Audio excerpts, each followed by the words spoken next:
Archbishop Andreas once told me, always be true to myself. If I write his words into my heart, maybe it'll give me the strength to carry on. I'm the only one left. Everyone's dead. I wonder what your flesh tastes like. There's nothing particularly interesting about finding a nun in a church, although it's a step up to find said nun as the sole survivor in a church filled with the dead and undead monsters. I'm surprised to see who's, well, alive. We find Sister Cecile in the library of the St. Frangelico Cathedral, talking to herself, trying to keep it all together. Surprised to see us as she is, she still asks us for a favor. Find the mark of the Archbishop and bring it to her so that she can live again. Maybe it'll give me the strength to carry on. If you make your way through the carcass-infested basement to the Archbishop's quarters and deliver the holy mark back to her, it seems to immediately steel her resolve. Oh, thank you. Just seeing the Archbishop's holy mark renews my spirit. After defeating her savior, the Archbishop, a written confession and a record can be found in her place. She has moved on to the second path you have opened for her, whatever that may be, and thanks you for letting her live as a human and not a monster.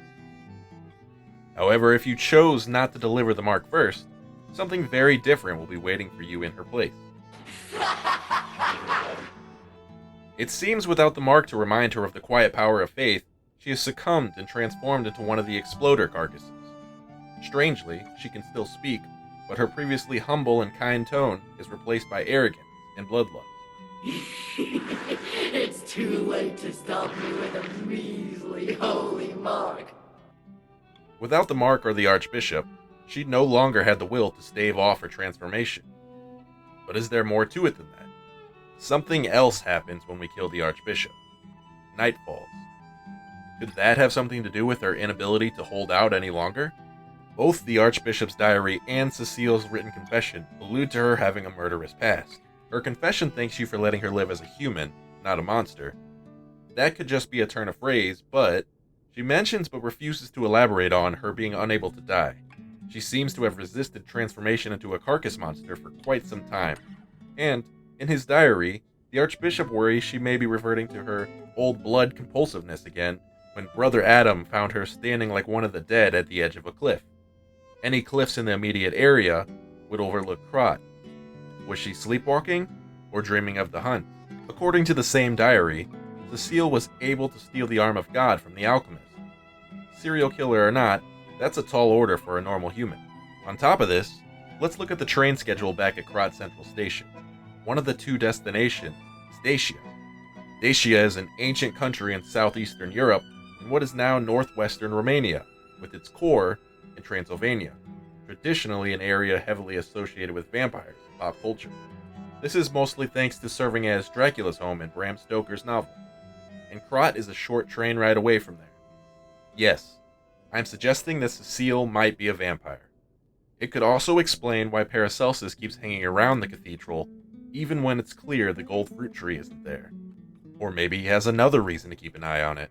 The Archbishop's diary also mentions his intent to use the arm of God to purify the city. Judging by his form, Cecile's condition, and the last page of the diary, it looks like they tried, and it went wrong. Notice that Cecile is damaged. Notice where Cecile is damaged. When Simon uses it on himself, he fully loses his left arm. It could just be the effects of the transformation slowly turning her body, but it is an interesting coincidence that it is only her left arm as far as we can tell.